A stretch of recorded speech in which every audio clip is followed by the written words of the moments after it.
Uhum.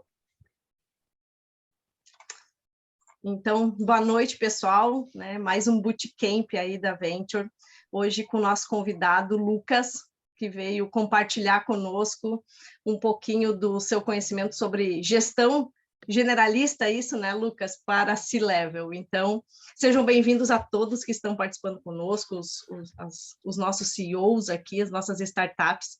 Obrigado pela presença. E a ideia, né, Lucas, o Lucas vai se apresentar um pouquinho melhor, né? E a ideia, ele traz o conteúdo e a gente discutir um pouquinho, falar um pouquinho, interagir, né, Lucas? Então, para não ficar só conteúdo. Combinado? Então, passo a palavra para ti, Lucas, contigo. Boa noite, pessoal. Tudo bem com vocês? Gente, antes de eu começar qualquer coisa, queria que vocês abrissem as câmeras, abrissem os microfones aí, só me situassem um pouquinho sobre o perfil de vocês e um pouquinho sobre as empresas, coisa assim, talvez 30 segundos, um minuto, umas 3, 4 pessoas, só para eu ter uma amostra de qual que é o público para quem eu estou falando, para poder adaptar um pouquinho aqui do conteúdo, gente. Beleza, Lucas. Meu nome é Alexandre Chequim, eu sou o CEO da DigiFarms. A DigiFarms é uma agtech, uma plataforma digital que auxilia produtores, engenheiros agrônomos para tomarem melhores decisões, aumentando a produtividade, a rentabilidade e gerando mais sustentabilidade ambiental, social no agro, né? Então, estamos dentro do agronegócio aí, que está cada vez mais pop, tech e tudo aí. É esse tipo, né? Briefzinho bem rápido, né? Cara, perfeito. Isso aí, obrigado. Beleza. Nada. Acho que o André ou o Léo, por favor. Aí, Léo, te apresenta. Olá. Tudo bem, Lucas? Beleza, prazer. cara. Bom, sou o Leonardo, eu sou um dos sócios da Venture. Eu fico responsável por todos os nossos projetos e investimentos via Corporate Venture Capital.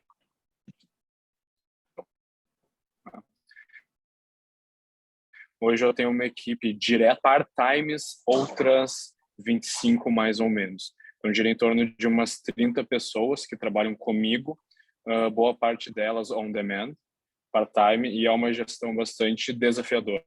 Eu acho que é algo que seria bacana nós trocarmos algumas figurinhas hoje. Legal, Leonardo. Show de bola, entendi bem. Andres.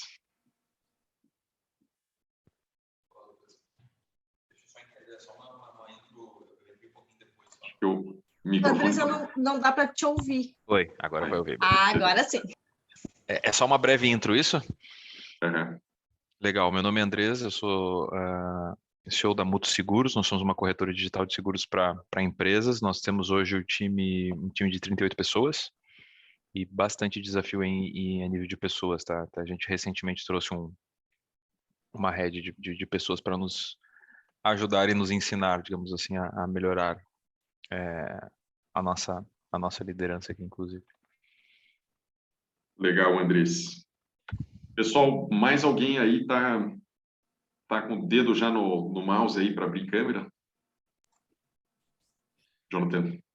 Bom, sou Tebaldi, sou fundador da Creativando.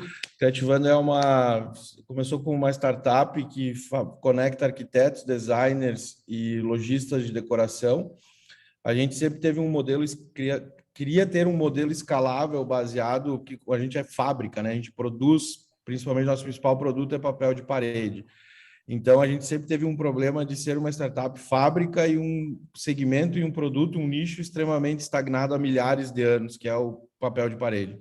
E a gente conseguiu quebrar esse paradigma e a gente conseguiu criar franquias. Então, hoje a gente tem 17 fábricas que são franquias do Brasil, onde que hoje, dentro da rede da Creativando, somando todos os franqueados e a franqueadora e a nossa equipe, a gente tem em torno de 120 pessoas dentro da rede. Basicamente, a gente é considerado como o Uber das impressoras, né? A nossa plataforma, ela conecta a impressora ao arquiteto mais próximo.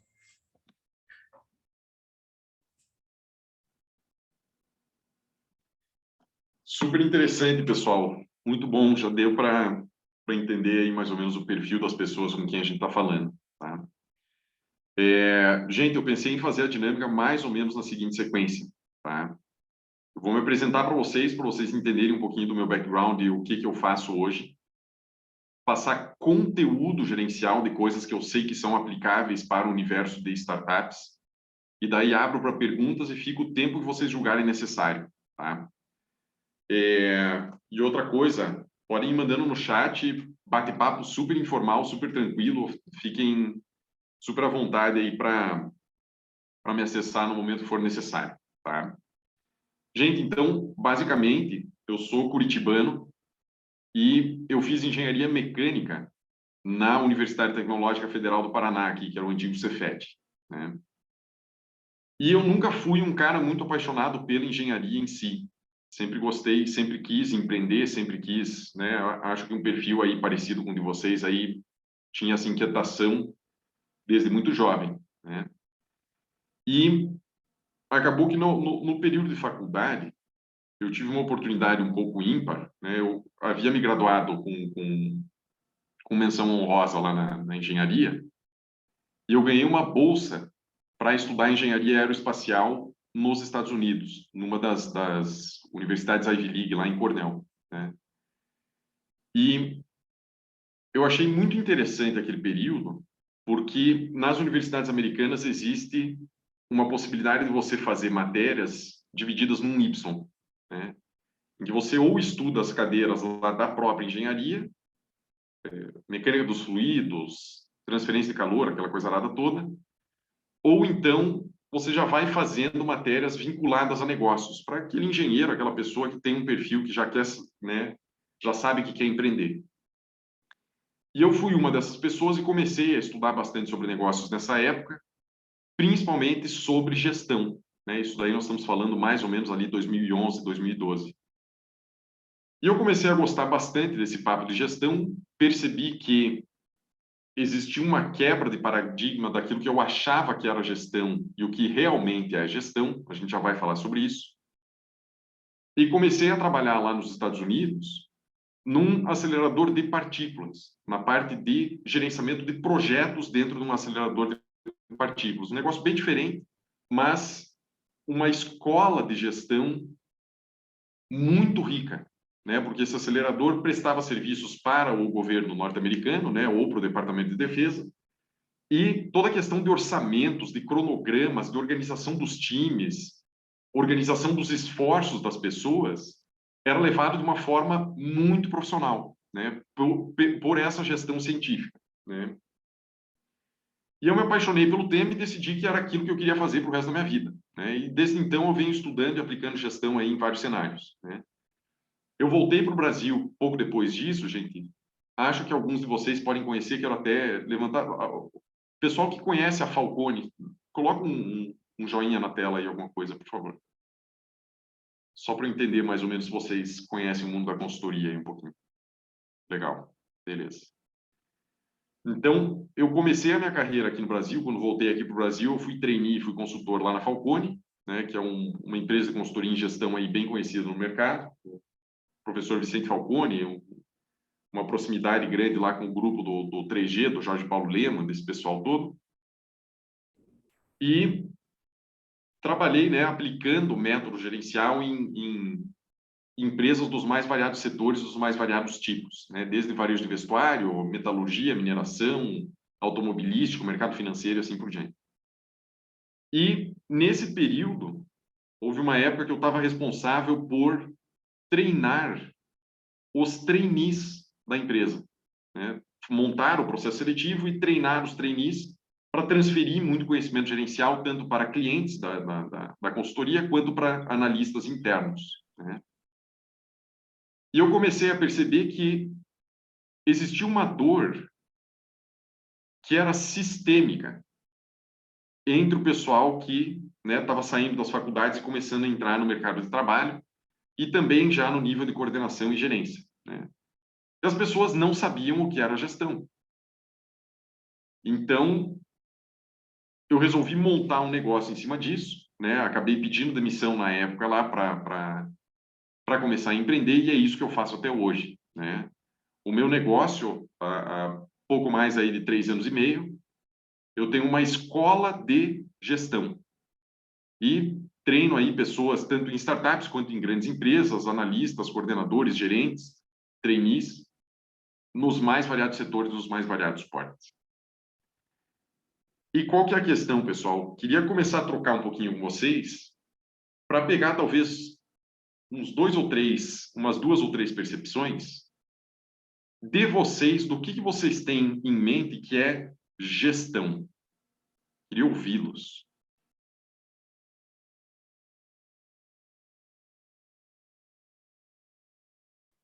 Um de cada vez, pessoal. Eu fico nervoso com esses vácuos aí. Então, eu vou falar, Lucas.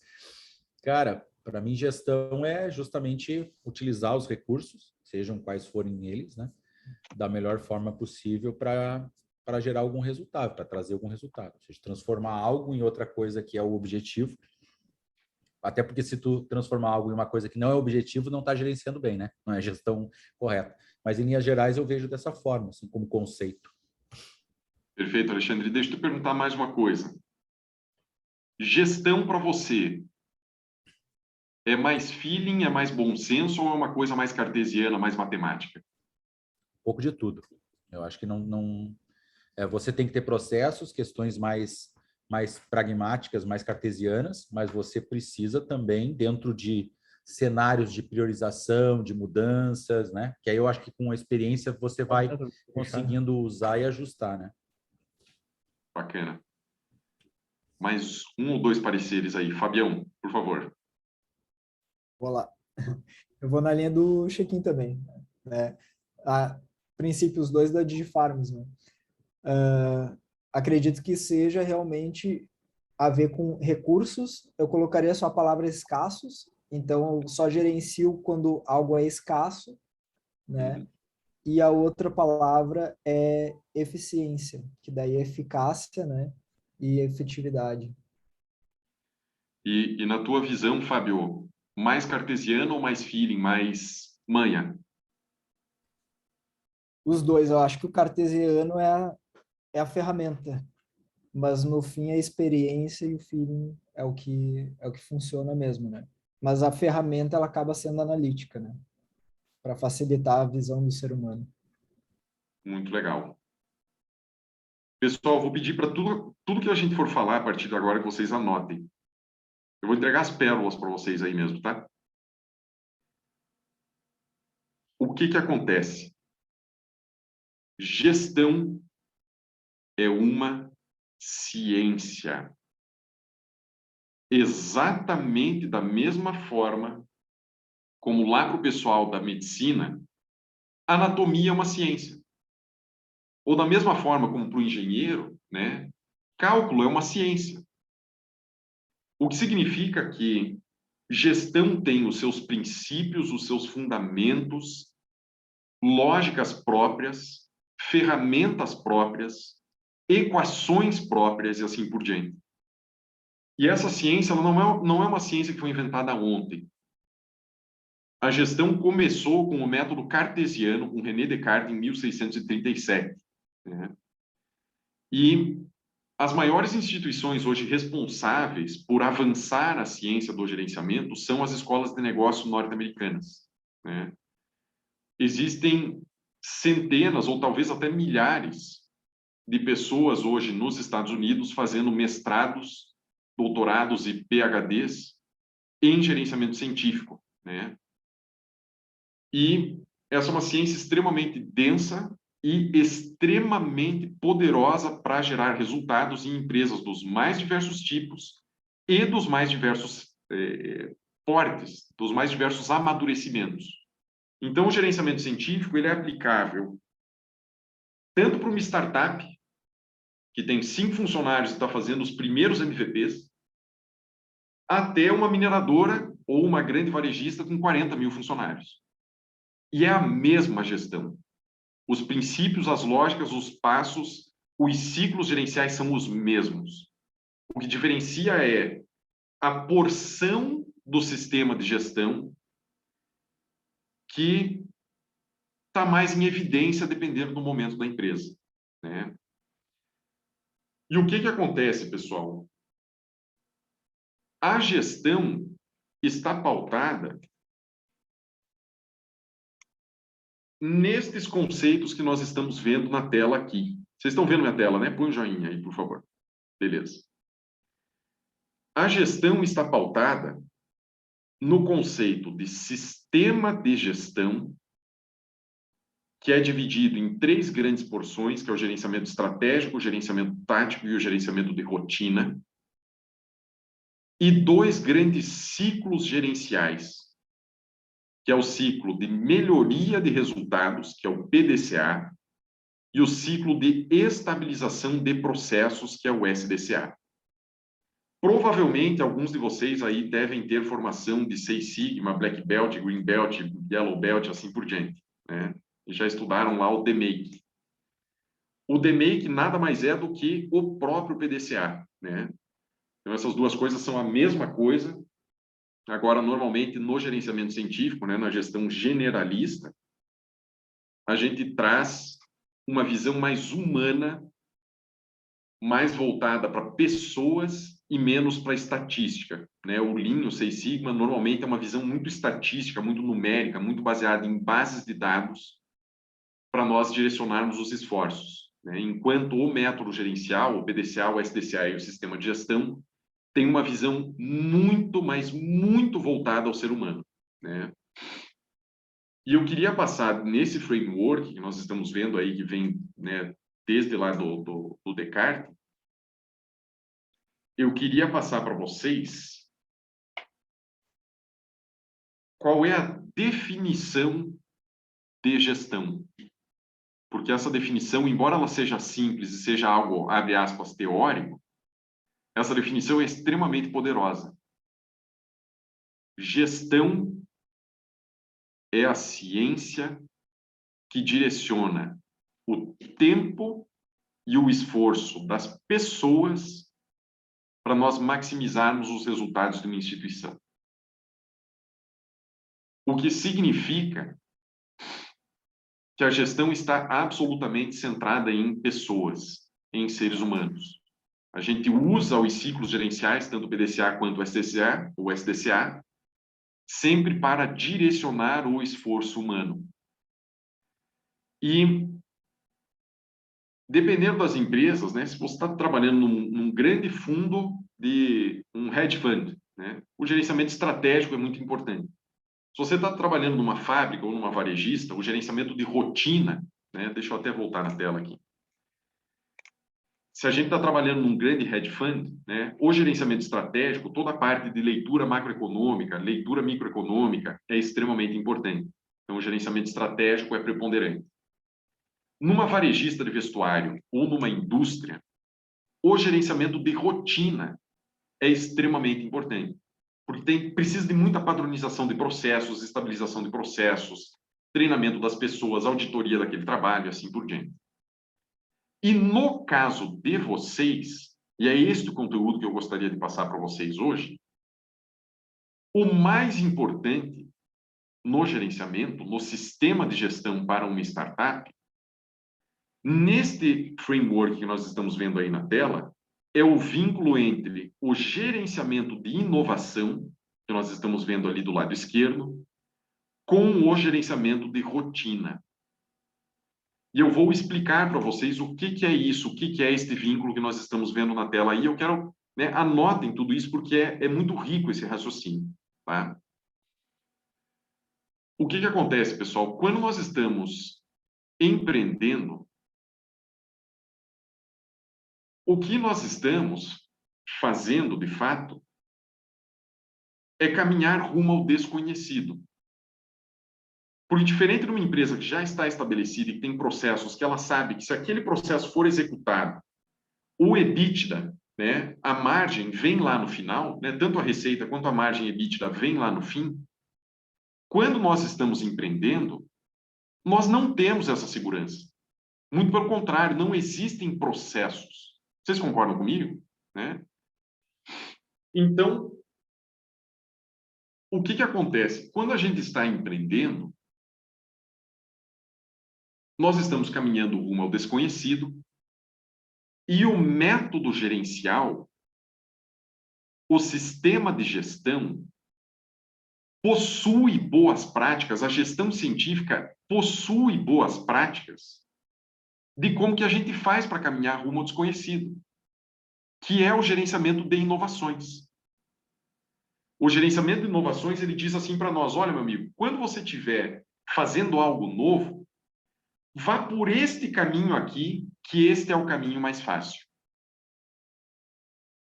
E alguém queria ouvir de vocês, né? Eu sei que o empreendedor tem muito desse feeling.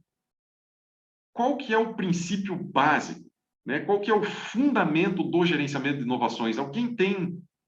São duas palavrinhas. Alguém sabe, tem um feeling do que seja esse fundamento do gerenciamento de inovações? Risco retorno?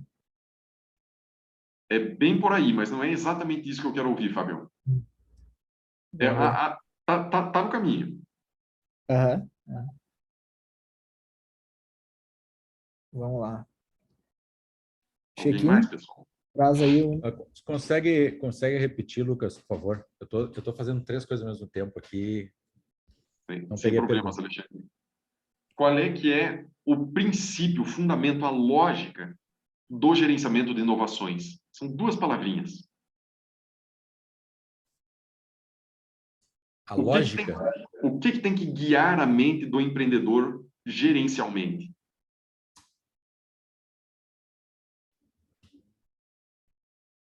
Resultados melhores, sair do mesmo patamar para ir para um novo patamar. Bem por aí. A base do gerenciamento de inovações é testar hipóteses.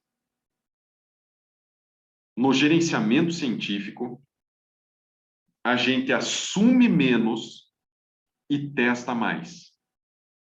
E o princípio, né, essa lógica do teste de hipóteses, essas boas práticas gerenciais do gerenciamento de inovações que tem que guiar os esforços de vocês que estão empreendendo, não é qualquer teste de hipótese. É um teste de hipótese neste formato aqui, ó. Neste formato aqui, ó. Vocês estão vendo a minha tela aí? Sim. O que eu estou mostrando aqui para nós? Que no gerenciamento... Desculpa, Lucas. Eu estou vendo tua tela escrito Sistema de Gestão. Não sei se os outros, eu não sei se daqui a pouco você não compartilhou. Na câmera Agora, dele. A câmera dele. Tá. É que quando compartilha fica tudo pequenininho lá e eu estou sem o óculos agora. Beleza. Aqui tá conseguindo ver aqui? Agora sim, Eu te pinei aqui, agora tu ficou grandão na tela. Beleza, combinado. Isto aqui é o princípio do gerenciamento de inovações, do teste de hipóteses, das boas práticas de gestão para quando nós estamos empreendendo. E o que é isso daqui que eu estou mostrando para vocês?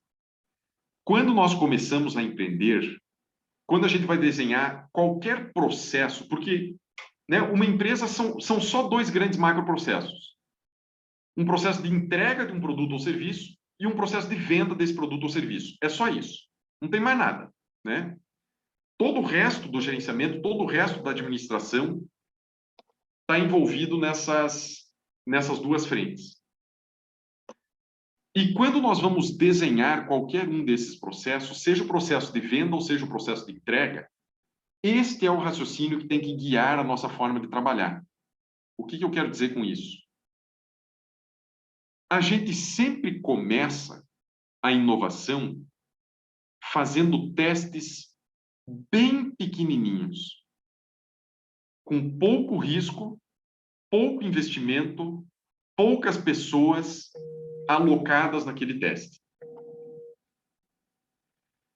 À medida em que nós vamos colhendo resultados, nós temos 2 possibilidades. Ou esse teste que nós começamos a fazer, ele funciona, e daí nós ficamos felizes, ou esse teste não funciona, e daí nós temos que tentar uma alternativa, né? É isso que essa árvore de hipóteses mostra para nós. Que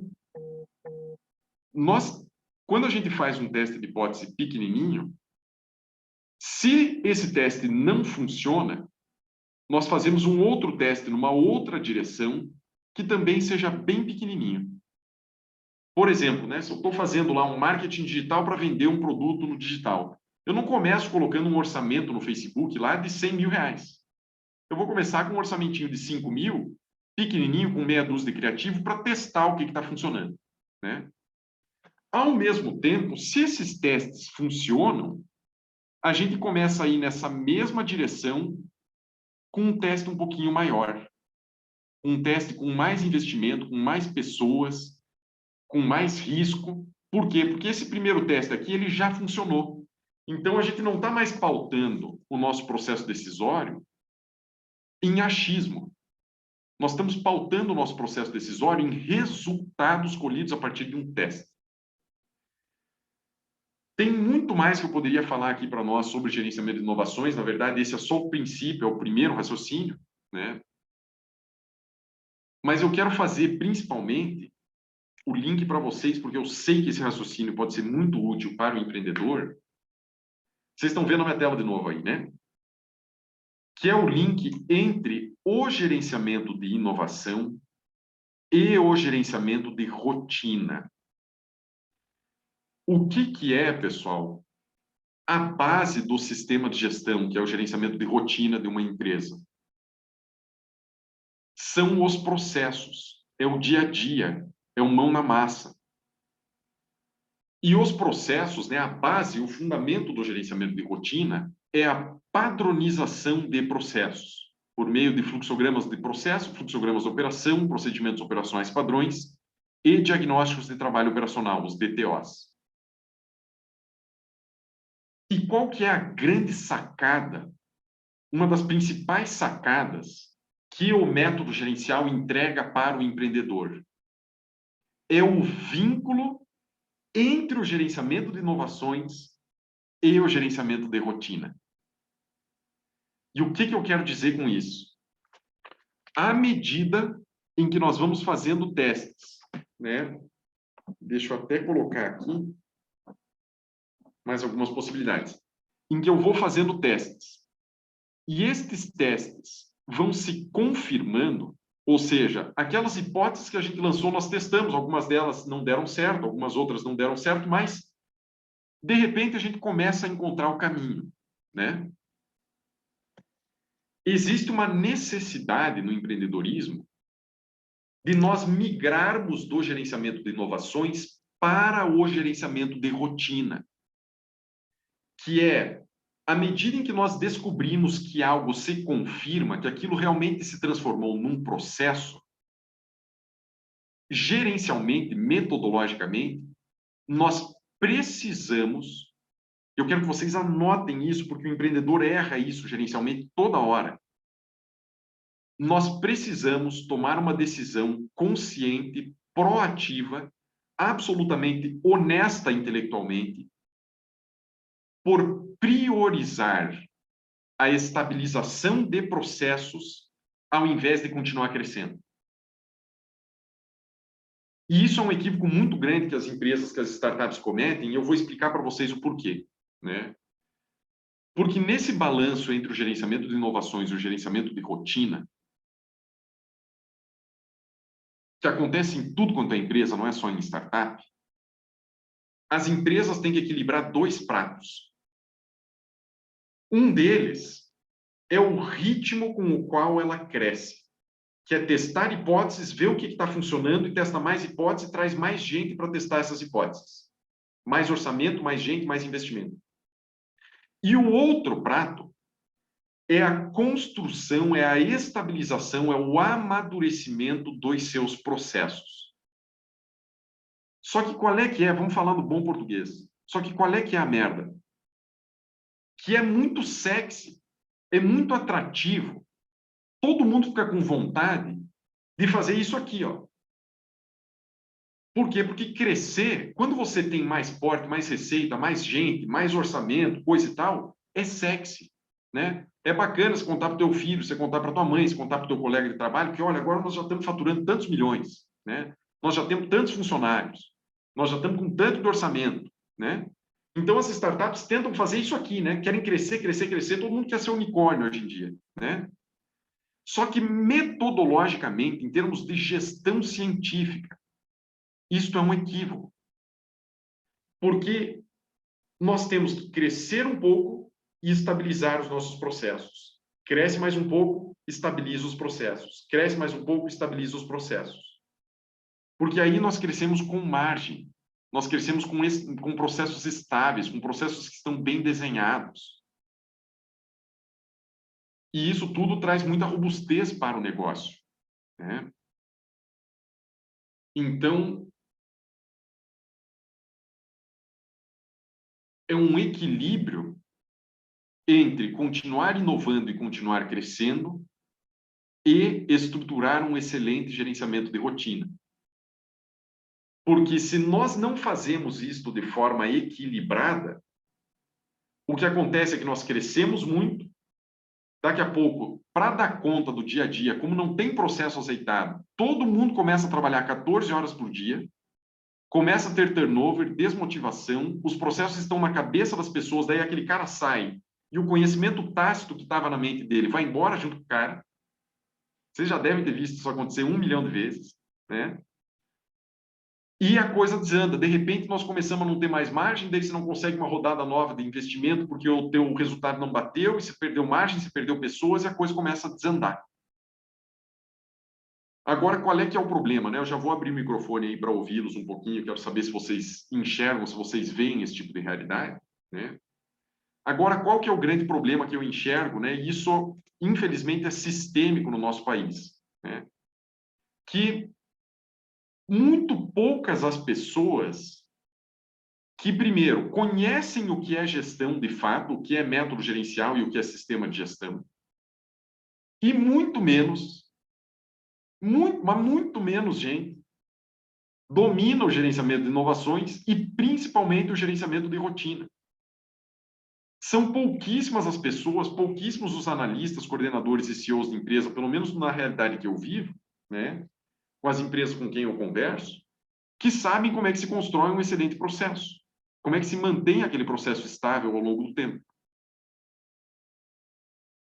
Então, para abrir o microfone aí para vocês, né, queria ouvir de vocês se isso tudo está fazendo sentido, se eu estou falando coisas que tocam no coração de vocês, e fazer a provocação que nas empresas de vocês não cometam esse equívoco gerencial.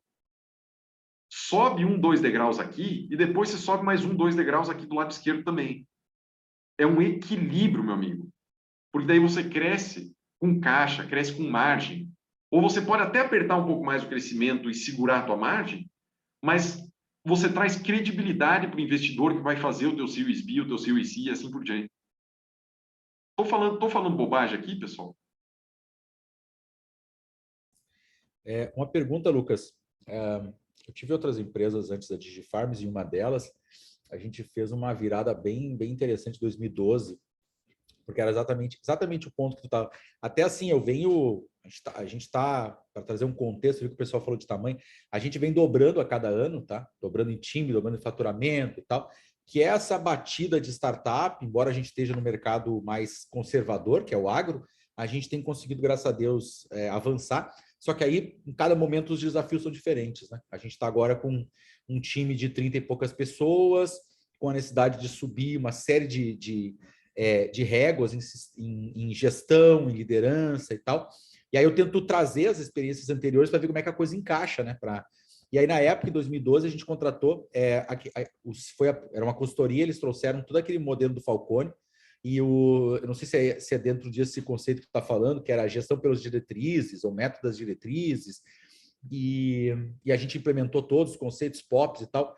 Eu sempre eu confesso, eu tenho um livro dele lá, eu estava até namorando de novo esse livro esses dias, mas eu não sei o quanto isso se encaixa, cara, num negócio de startup. A gente está realmente nesse contexto de consolidar, mas sem deixar de crescer, porque o nosso mercado está se abrindo completamente, né? Mas queria mais trazer isso e checar se aquilo lá é isso ou não, é uma outra coisa, porque a gente até implementou aquele conceito de não conformidades para poder, lembra, para ajustar. Cara, foi uma virada de mesa na época, assim, ó. Só que eu não consegui enxergar ainda o fit antes, porque a empresa era muito pequena, agora já começa a ter muitas dores que me parece que aquilo ajudaria. Só que eu estou tentando encaixar isso, sabe? No dia a dia, pensando, né? Trazendo os desafios do dia a dia. Alexandre, muito bacana a tua colocação. E o que que acontece? Essa parte toda do gerenciamento de diretrizes que você falou é esta porção do meio aqui do sistema de gestão. Você está vendo aqui o gerenciamento por diretrizes? Tô vendo ali. Uhum.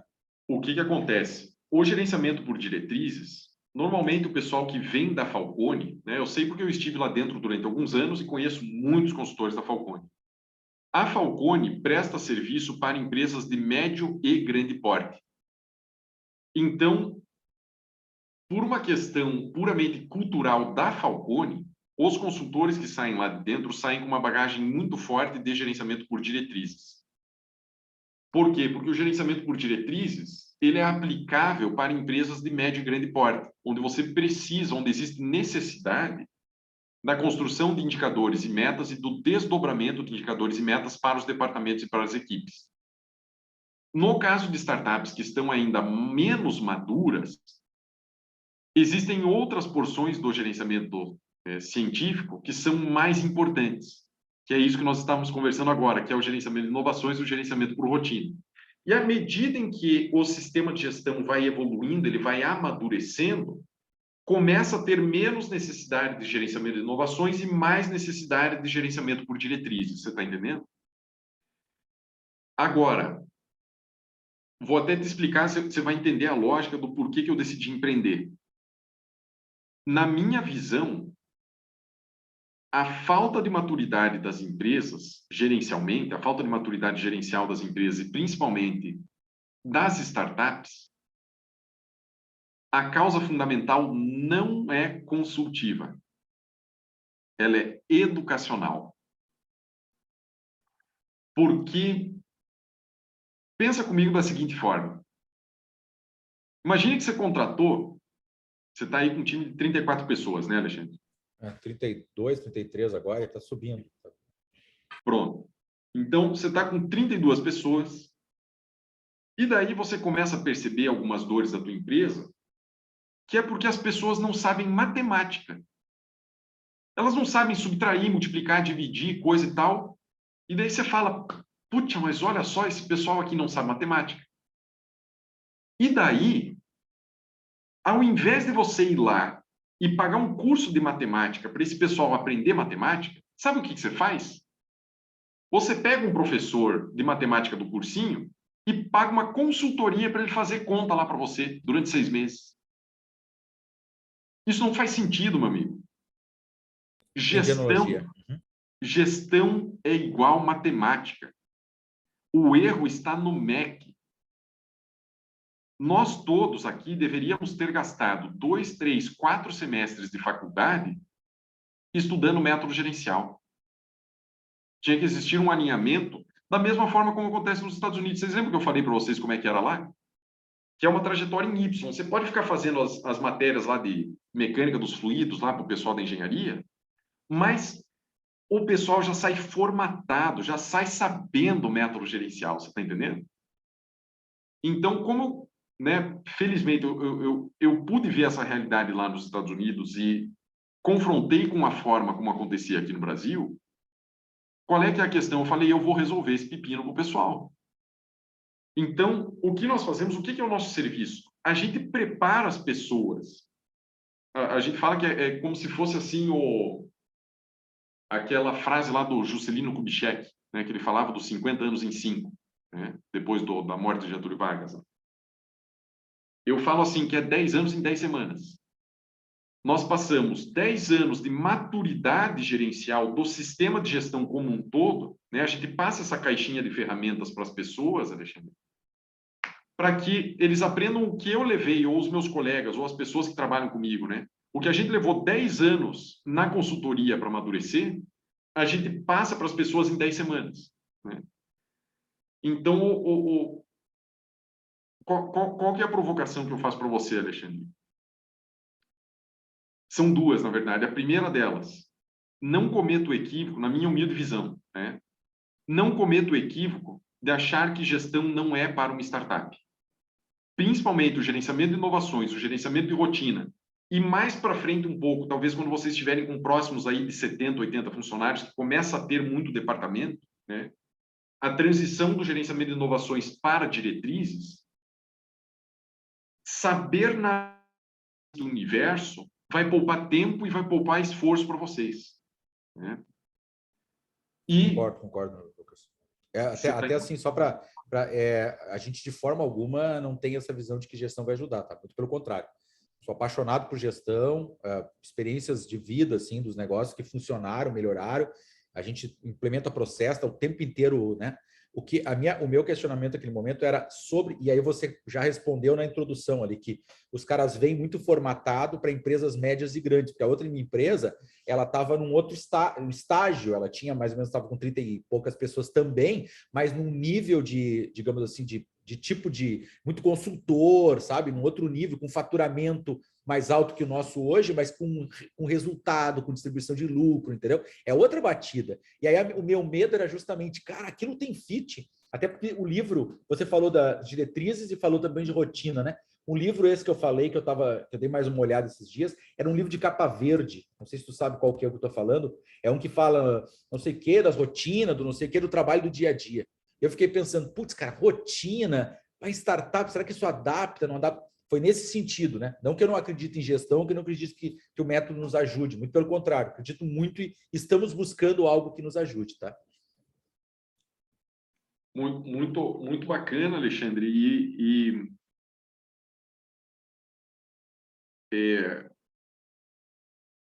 Eu não tenho nenhuma dúvida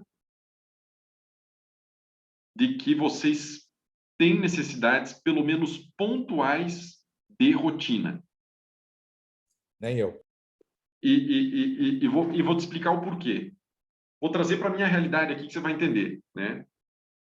Mesmo nós sendo também uma startup, né? Porque eu falo a mesma língua que você, porque nós estamos no mesmo ambiente, né? Nós somos uma startup. O nosso processo de contabilidade todos os meses, emissão das notas fiscais, mandar toda a documentação contábil para o contador, pegar todos os impostos a serem pagos, coisa e tal, organizar tudo isso nas bases de dados, pastas, coisa e tal. Isso é rotina.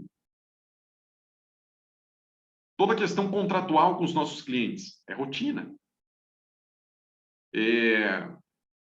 Atualização dos indicadores, rotina. Construção de bases de dados, né, das candidaturas que a gente recebe lá, é rotina.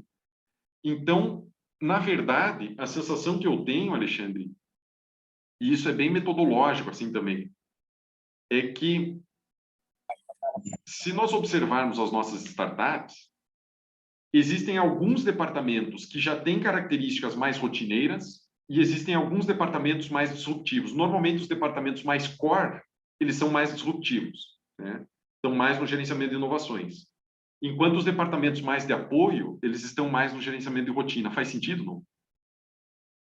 Faz total sentido. Total sentido. Até porque a rotina, na minha visão, a rotina ela é importante para te assim, diminuir o esforço de energia naquilo que pode andar em piloto automático. Ou seja, tu concentrar energia no que realmente é importante, né?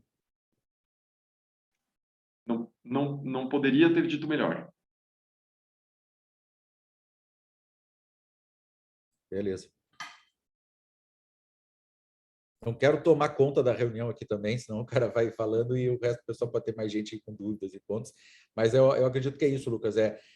O que eu falei ali era o nível, tá? Que eu sempre digo, gente, nada é binário, 0 e 1, 8, 80, né? A gente vê os cara, mas dá. Assim, a gente tem rotina, o que eu mais procurei foi implementar isso para tirar o pessoal. Aqui tem 2 pontos, tá? Eu acho que o primeiro é pessoas muito inovadoras, muito criativas, com rotina, tu faz com que elas foquem onde tem que botar energia, e aí naquilo que não faz sentido, como a gente falou antes. E também tem outra situação, é que pessoas que ainda em desenvolvimento, que daqui a pouco não têm experiências em algumas áreas de gestão, a rotina coloca no trilho, né? E ela consegue subir um pouco a régua de uma forma mais efetiva. E te possibilita ser data-driven com trilho, porque senão fica no discurso data-driven, empilha um monte de número e o pessoal começa a bater cabeça e tomar decisão desalinhada, né? Então, eu enxergo mais ou menos assim. Eu concordo integralmente com você, Alexandre, e eu acho assim que a maturidade gerencial, né, quando principalmente nós, né, a gente que está liderando o esforço, quando nós temos essa clareza de quem joga em qual posição no campo de futebol, a vantagem, uma das principais vantagens é você fazer a alocação o cara crachá no seguinte sentido: pessoas com perfil mais analítico, mais cartesiano e mais introspectivo, você aloca para questões, para áreas da empresa com mais rotina. E pessoas mais inquietas e mais proativas, você coloca o cara para ficar fritando, batendo cabeça com coisa que não está coerente ainda, né? Então, essa clareza metodológica permite você mexer as pecinhas do xadrez ali e colocar na posição certa, né? Perfeito, perfeito, exatamente. A gente fez até mapeamento de aquele mapa de perfil, um monte de coisa para tentar enxergar isso e ajudar, porque senão você não sabe, usando também, eu também uso bastante analogia do xadrez, você não sabe se é peão, se é cavalo, se é bispo, né? Como é que se posiciona no tabuleiro lá. Só fazendo um parênteses, já vou passar o próximo aí. Alexandre, você conhece este livro aqui, ó? Já leu este livro aqui? Sim, Princípio? já li. Sim, tenho, já li. Uhum. Muito top. Uhum. Belíssima referência para isso que você está falando, né? Exatamente. Muito, muito, muito legal. Tem outro agora dele, né? Muito legal. Uhum. Muito bom. Excelente. Muito bom. Show. Pessoal, obrigado. sou todo ouvidos aí, gente.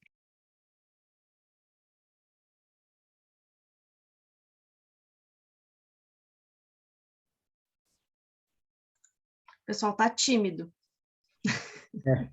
Vamos quebrar então um pouco a timidez.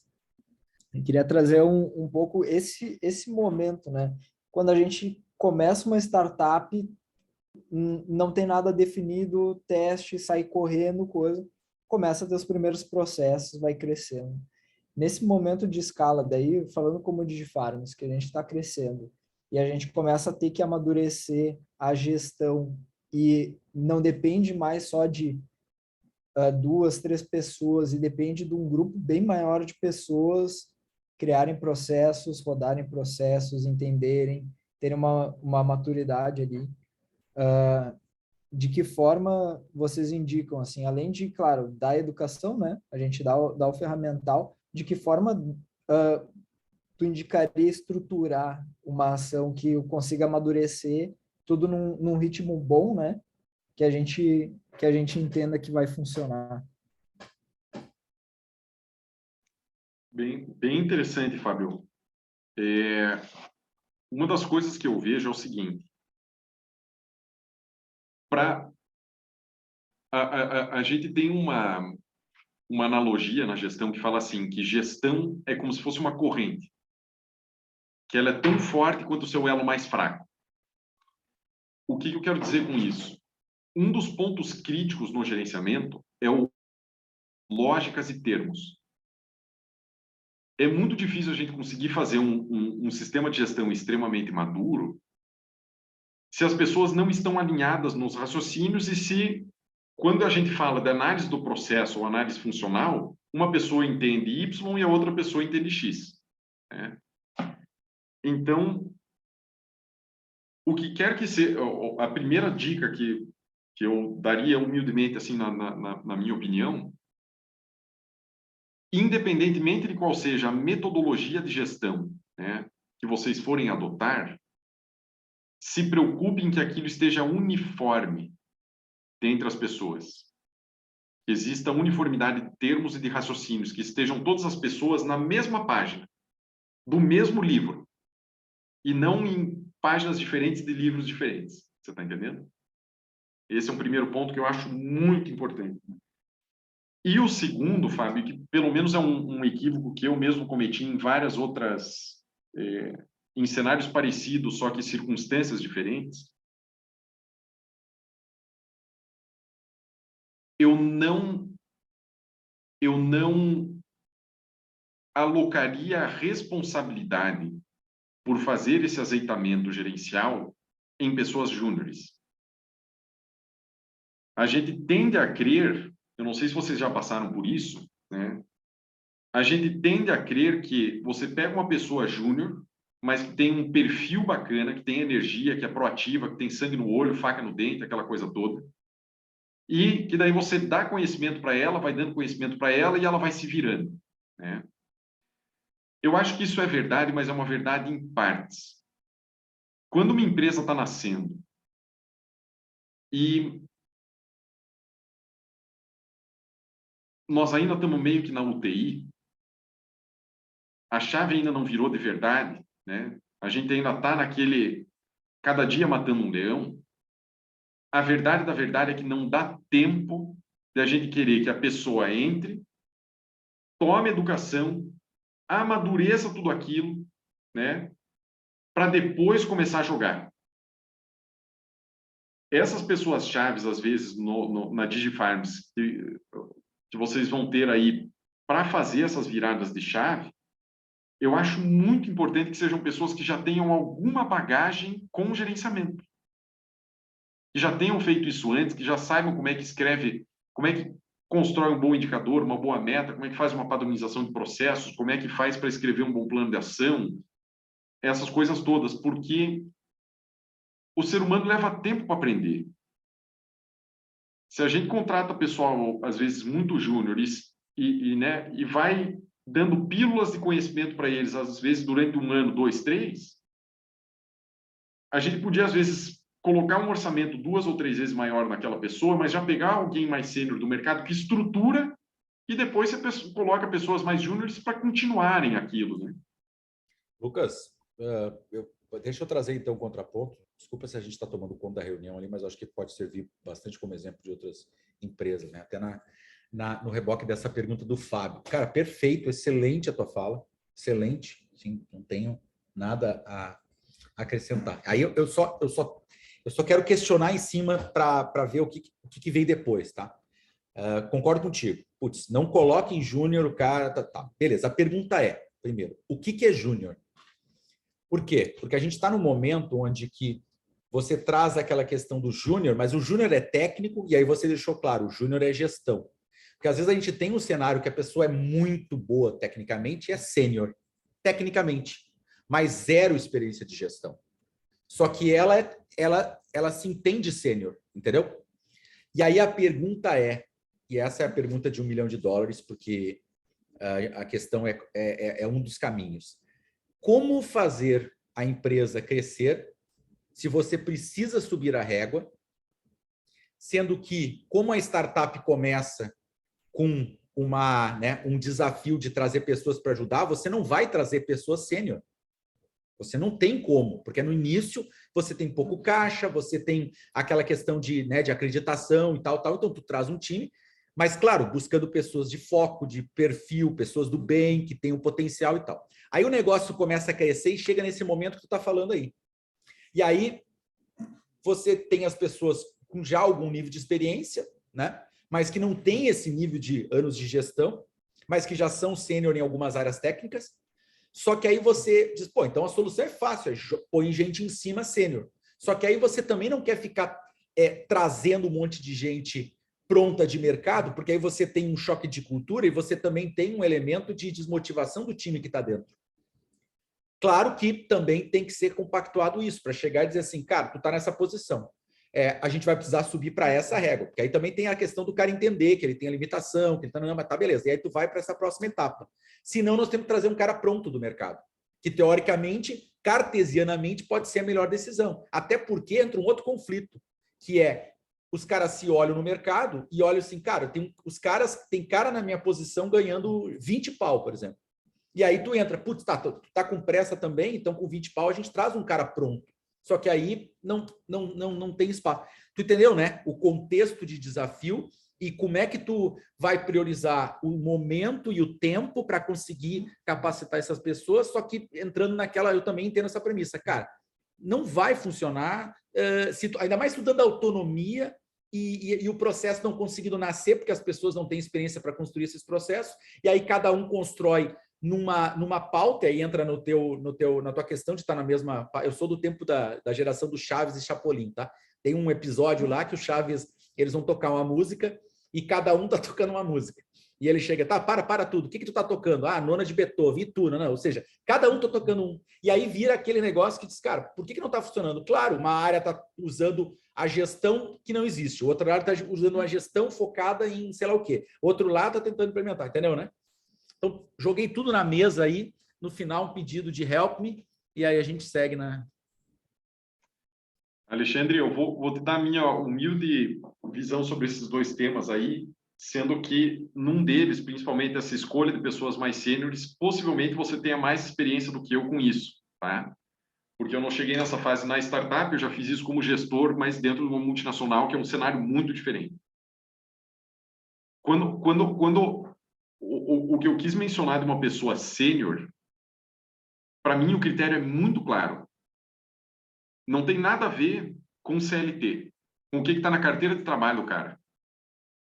Para mim, considerar uma pessoa sênior é que naquela posição, com aquelas responsabilidades que eu estou alocando para esta pessoa, ela já gerou resultados tangíveis fazendo aquilo no passado. Então, se eu vou pegar, vou te dar 2 exemplos. Se eu vou pegar uma pessoa que vai fazer marketing digital para minha empresa, eu não vou querer contratar um analista que acabou de sair da engenharia ou acabou de sair da ADM, que vai ficar tentando 500 coisas ali sem saber o que ele está tentando fazer, o que ele está fazendo. Eu vou tentar contratar no mercado uma pessoa que, na hora que eu entrevistar ela, cara, me fala uma coisa. Quanto em gestão de tráfego você já investiu e qual foi o retorno que você tem? E que ele me dê números. Que ele me fale, olha, eu já investi tanto, eu já tive esse retorno, já fiz isso dessa forma para essa empresa vendendo no B2C. Pronto, ele tem experiência fazendo aquilo que eu estou esperando dele, né? Isso, para mim, é a senioridade que eu estou me referindo nesse caso, né, de funções específicas, funções muito chave, né? E eu acho que é a mesma coisa na gestão, né? Se você vai contratar uma pessoa que tem que liderar um esforço de choque de gestão, de implementar o gerenciamento de inovações, gerenciamento por diretrizes, rotina, coisa e tal. Vem cá, meu amigo, quais processos você já padronizou? Me diz como é que foi o PPK e o CPK desse processo. Você tem a carta de controle? Você tem o resultado? Como é que foi? Quais foram as pessoas envolvidas? Quantas versões do fluxograma? Como é que foi? Porque a pessoa que já viveu aquilo, que sabe gerar resultado com aquilo, ela sabe te falar isso. Você está entendendo? Então, na minha humilde visão, tem esse viés, assim, né, de a senioridade ser, já ter gerado resultados tangíveis naquela função. E, em termos dessa questão, né, me corrija se eu estiver errado na interpretação da tua fala, né, Alexandre, mas você falou assim, puxa, cara, nós estamos numa fase, às vezes, em que contratar pessoas sêniores, existem 2 barreiras. Uma barreira orçamentária, né, e uma barreira cultural. Às vezes essa pessoa vem com uma cultura um pouco diferente e às vezes eu não tenho tanto orçamento para isso. É mais ou menos por aí, não?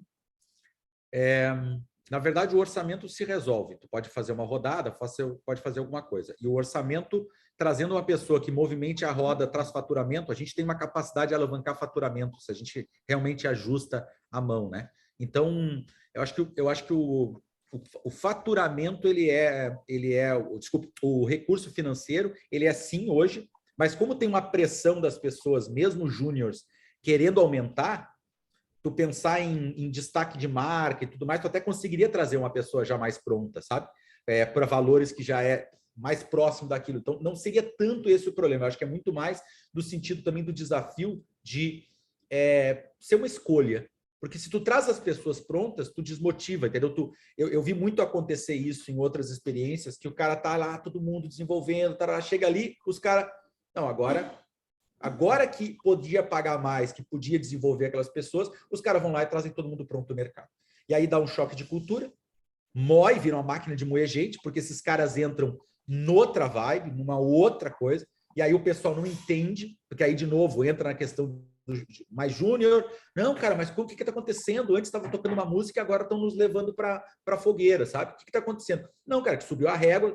A gente esperava que esse ritmo tivesse nascido, mas agora... E aí isso gera um desencaixe muito grande. E eu já vi projetos bem interessantes naufragarem. Agora, eu também já vi projetos naufragarem em virar uma ciranda da 5ª série, né? Onde tu não consegue subir a régua, as pessoas não conseguem, gera desgaste, gera estresse, a pressão fica muito unilateral e as pessoas não entendem e desmantela igual, né?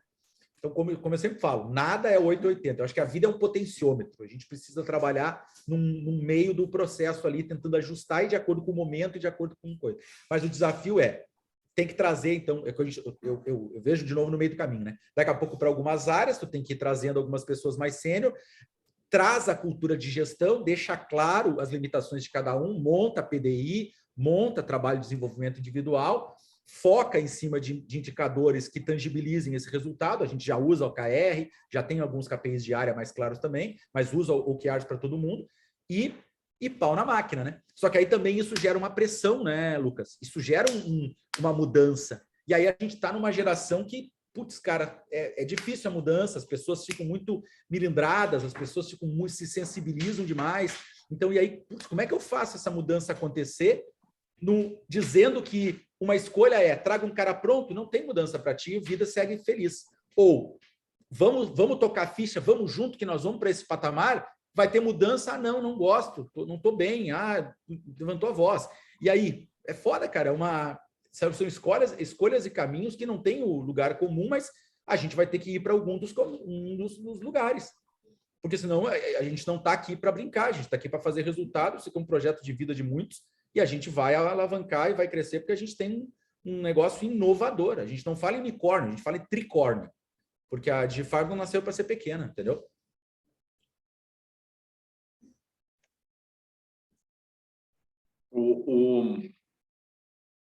Para ser bem sincero, Alexandre, eu teria que amadurecer a resposta que eu ia te passar, da minha percepção. Agora, tem um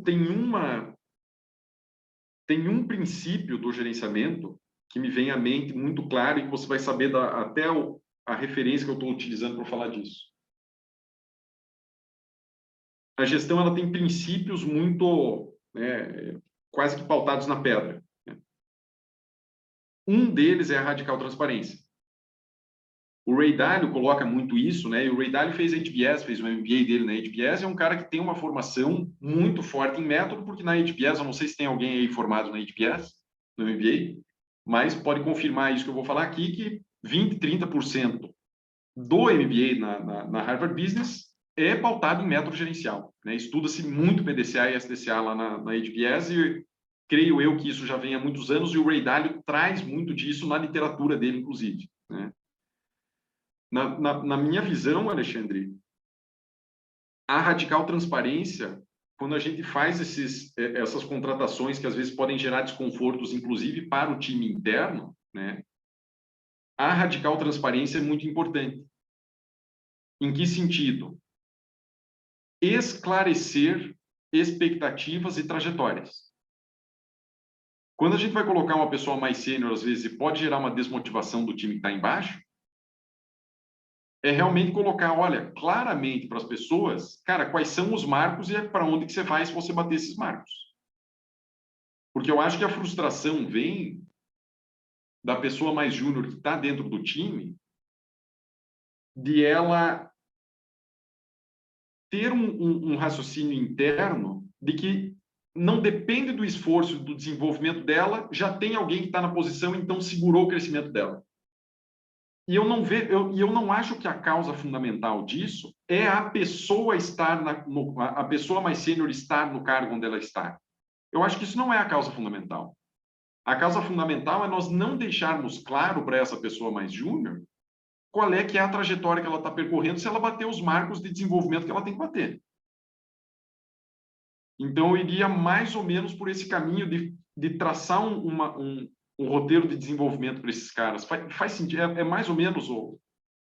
Faz total sentido, Lucas. É o que a gente enxergou como caminho e é o que a gente vai implementando, na verdade, né? Porque é o conceito de ser, e aí quando você fala a questão ali de transparência e de franqueza, é o que a gente está colocando ali como um combinado. Combinado não sai caro, né? Então a gente está trabalhando nesse conceito para apresentar, para dizer assim, cara, a gente não está correndo assim ao ponto de trazer alguém hoje, mas a gente precisa implementar isso aí até amanhã, sei lá, 6 meses, por exemplo. E a gente precisa que você consiga sair daqui para cá. Claro que aí você tem, de novo, gera um atrito, gera uma pressão. Aí algumas pessoas vão ter que, sabe? Meu sonho é ser médico. tu aguenta sangue? Tu aguenta cortar um corpo? Para ser médico, tem que cortar corpo, cara.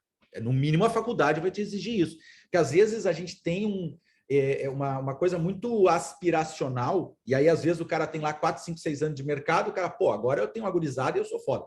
E aí, o cara não tem estômago para a posição que ele quer, entendeu? Não tem estômago para liderar, mas quer ser líder, quer ter salário de líder. E aí, a gente tem esses desalinhamentos, né? E aí, tem que ter... Aí tem no meio de tudo isso, tem um conflito geracional. Hoje, a gente fez uma reunião muito importante sobre isso, essa discussão para tentar achar os problemas, porque às vezes se gasta 4 milhões de joules entendeu? Na dor de barriga e não no causador da dor de barriga para que não gere mais dor de barriga. Entendeu? Que é o processo, que aí entra o PDCA, que entra o conceito de... E aí, de novo, né? Quando tu traz os caras todos sêniores, isso aí tu não precisa nem conversar. Mas quando tu tá desenvolvido um time, tu tem que introjetar isso, e aí tu, mas não é assim, e aí a gente vai ajustando, mas faz todo sentido, Lucas, todo sentido. O nosso caminho é ir pelo desenvolvimento, mas com um prazo, com um conceito, porque a pessoa tem que querer, é que nem fazer exercício. Eu emagreci 35 quilos em 2018, quando eu entrei de cabeça nesse mundo de inovação aí. Cara, disciplina, mas aceitando que eu comia mal, que eu ficava sentado trabalhando que nem um condenado e que não era meia hora por dia de corrida que ia me fazer ser menos produtivo, muito pelo contrário. Minha cabeça flui absurdamente hoje porque eu consigo correr, consigo fazer. Ano passado, o Covid quase me fui para o buraco, mas depois retomei e estou cada vez melhor. Mas muito bom aí teus pontos, cara. É recíproco, Alexandre, e eu não vou adensar mais aí para poder abrir para o pessoal, mas amarrar só um último raciocínio. Se a gente voltar lá naquela definição de gestão que nós falamos agora há pouco, né? Gestão é a ciência que direciona o tempo e o esforço do ser humano, das pessoas, para maximizar os resultados de uma instituição. Gestão é absolutamente focada no ser humano. O sistema de gestão, o PDCA, o SDCA, a forma como o método é construído, é muito focado no ser humano. O que eu quero dizer com isso? Principalmente para nós, lideranças, se nós acertar... Eu digo isso, não é nem minha opinião, mas é metodológico isso, né? Se nós acertarmos em pessoas e processos, a gente acertou em tudo.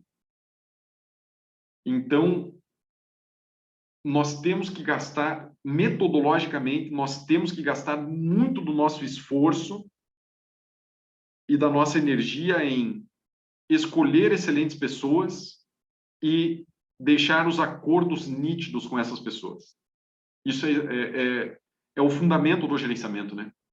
Só para dar um exemplo, nós fizemos agora o PrEP com um braço da XP Investimentos, com uma assessoria independente, né, daquelas que fazem, né, o vínculo com a XP.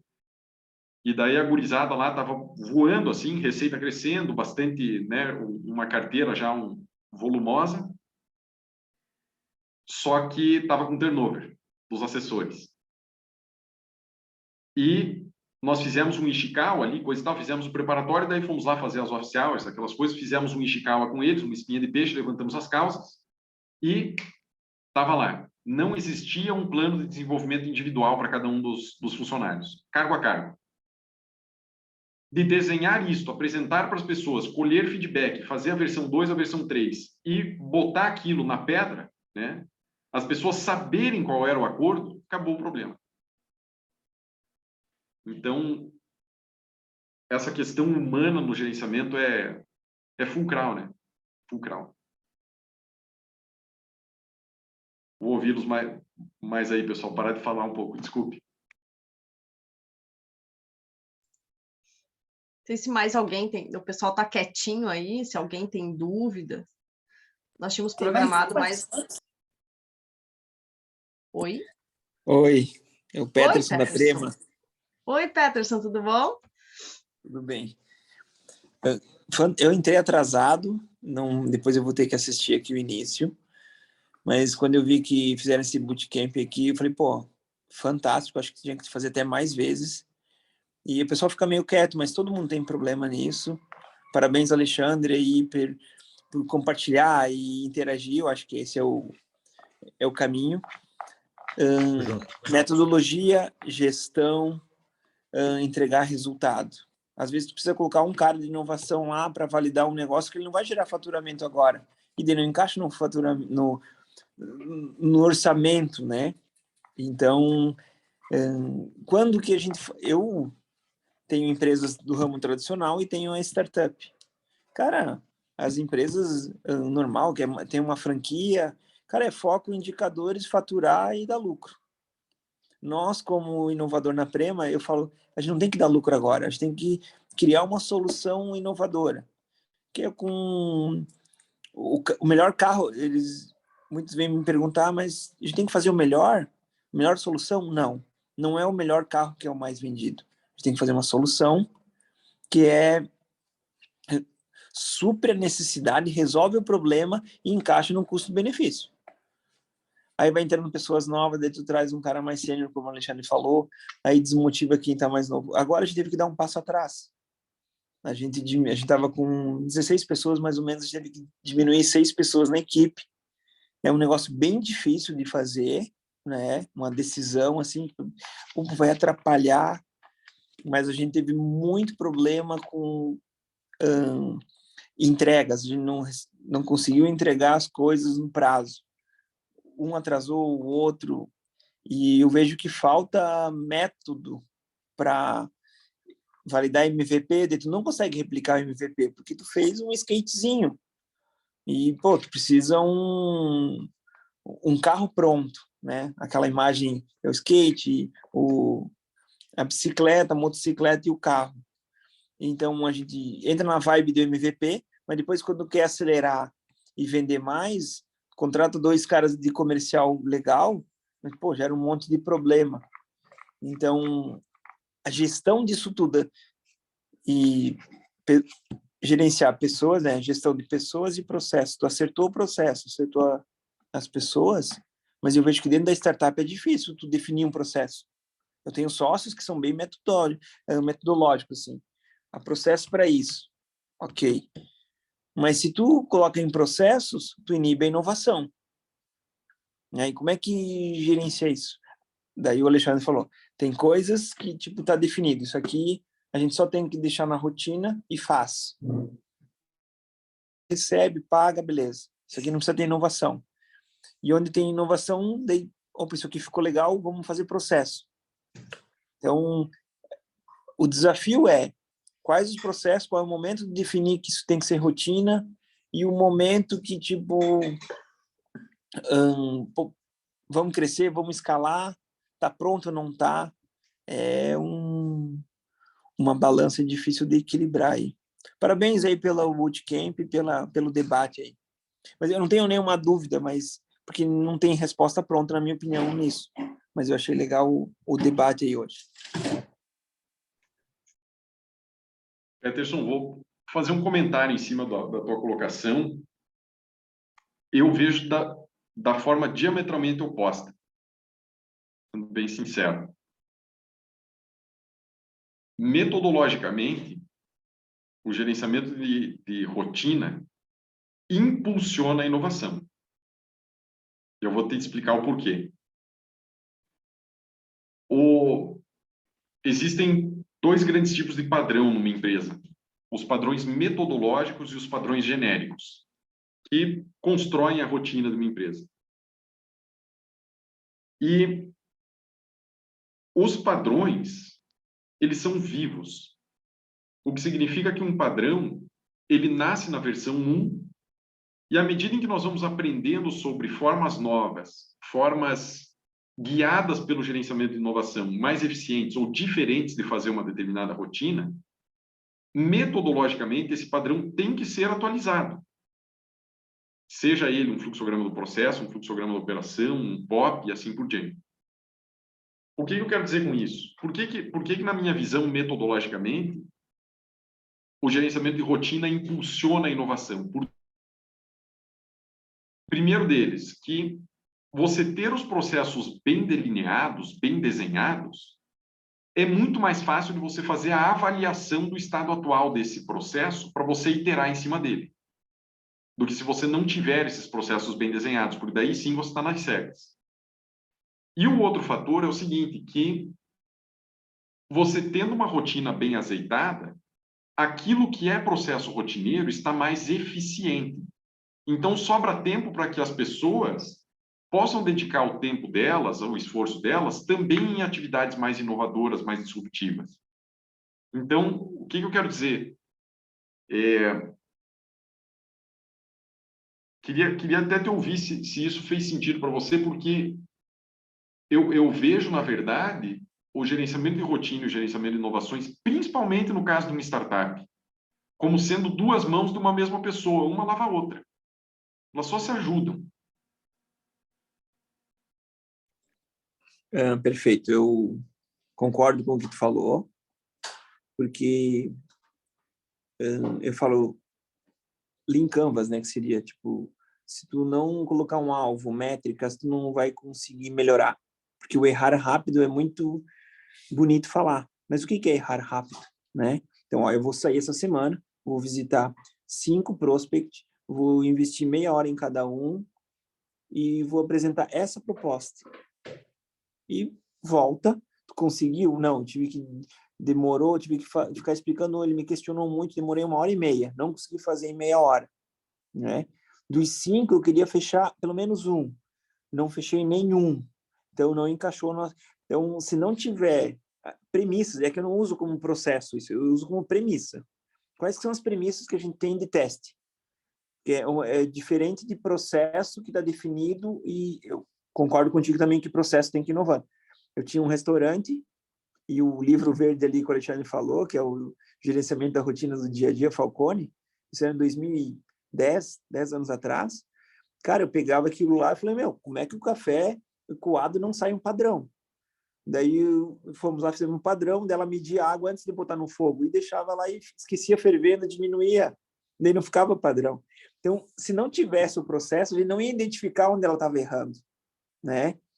Então, eu já fiz 8 empresas do zero, quebrei 3, né, empresas, só que eu não uso isso como, claro, eu não estudei fora do Brasil gestão, estudei só no Brasil. Eu não uso como processo, eu uso premissa. Quais são as premissas que a gente vai mensurar para conseguir errar? Porque se tu não tem premissa, tu não consegue nem errar, né? Porque de qualquer coisa vale. Então, eu trabalho muito com premissas, tipo, a gente está testando isso. No Lean Canvas, eles usam bastante essa. Não se mexe se tu não tem alvo, não se mexe se tu não tem premissa, mas não é processo para mim. É um ciclos que a gente faz, né, quinzenal, no nosso, a gente está fazendo, que vai, roda, não deu. Daí a gente usa para o comercial, usa para o teste com o cliente final, usa os setores, a gente vai fazendo premissas. Opa, isso aqui foi legal, aceitou. Opa, vamos implementar isso como processo? Acho que daí que a gente evolui para uma... agora o processo de fazer isso aqui ficou definido assim. Vocês têm diferença na metodologia, isso?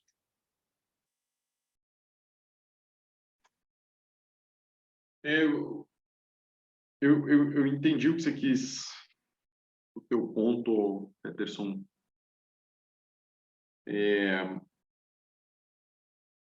E eu vejo bastante coerência nessa questão da gente testar premissas realmente e também de testar em cima de processos, de operações, de rotinas construídas, né? Não vou me alongar muito aí, até para... acho que tem talvez mais algumas pessoas aí, mas a minha forma de casar isso com o método é que qual que é o ponto-chave, o que eu queria reforçar assim desse casamento entre inovar, errar rápido, isso tudo que você estava comentando agora, com estruturação de gerenciamento por diretrizes e gerenciamento por rotina, né? Então, ter indicadores, ter metas e ter processos. O gerenciamento por diretrizes e o gerenciamento de inovações, eles caminham em direções um pouco opostas. no sentido de que o gerenciamento por diretrizes, ele trava um pouco o relacionamento entre as pessoas, né? Ele fica um relacionamento mais formal, as metas, os indicadores, o desdobramento, ele se torna algo mais pesado. Agora, o relacionamento entre rotina com inovação, eu só vejo isso se somando. Então, e sim, né, respondendo, acho que foi essa a pergunta, sim, eu me refiro aqui à inovação, aos testes, à iteração em cima de processos, né? Mas acho que com certeza nós teremos muito também aqui na AIVE em cima de premissas, né? Em cima de hipóteses soltas, né? Não só em cima de processos. Acho que isso faz todo sentido. Não sei se eu fui Sim, entendi, legal. Eu falo que se a gente não tiver definido o que quer fazer, pode ser premissa ou processo, depende da evolução de cada um, né? De cada empresa, que daí. E eu gosto muito eu sou mais observador, né? Vai lá, observa, coloca os A, aí consegue, opa, vamos melhorar aqui, vamos testar isso aqui. Mas muito legal, obrigado. Gostei do formato que tu explicou, concordo. É que eu sou mais inovador, meu próprio perfil, né? E tenho meus sócios que eu fui buscar de propósito, que são pessoas mais metódicas, para a gente somar, né? Eu falo, olha, eu não quero que você vire eu, vamos complementar. Vamos pegar um processo e vamos deixar um espaço para inovar. Então, a gente conversa sobre isso. Eu acho que esse é o caminho aí. Mas sem ritmo, ritual e rotina, a produção, a produtividade, o aprendizado desmorona. Eu falo assim, a gente quer construir um unicórnio, né? Como diz o Alexandre, um tricórnio. Eu falei, eu convidei vocês para ser sócios, para a gente construir um prédio de 80 andares. Aí vocês vêm achar que a gente pode fazer um prédio porque é uma startup fora do nível. A gente vai chegar lá no 80º andar, não existe. Tem coisas que é básico, são premissas que aí não é para tu inovar no que é uma premissa, que é um fator que interfere no negócio, né? Se faltar gasolina no avião, vai cair, né? Tipo, como é que vai? Eu falo que dinheiro a gente busca, né? Traz e tudo. Então, as pessoas confundem muito quando tu traz pessoas tradicionais para uma startup, elas não têm ainda bem a ideia do que é uma startup, acho que é legal, home office, liberdade com responsabilidade, a gente sofre nessas coisas, que vendem uma coisa que o cara acha que é férias, eu acho que o cara quer. Então, acho que isso, a expectativa da pessoa que vem, gera uma parte dos problemas, né? Cara, tu era bom lá, tu conseguiu entregar resultado lá na Ambev, vem para cá, vamos usar o que tu fazia lá para conseguir entregar resultado aqui. Não, mas lá eu estava cansado daquilo, eu quero me aposentar. Daí ele acha que ele trabalha numa startup, ele vai... Daí a gente buscou ele para ele trazer um conhecimento de resultado, de processo, rotina, e daí ele meio que tipo acha que está mais frouxo agora. Isso que não encaixa, né? Então é o desafio nosso aí.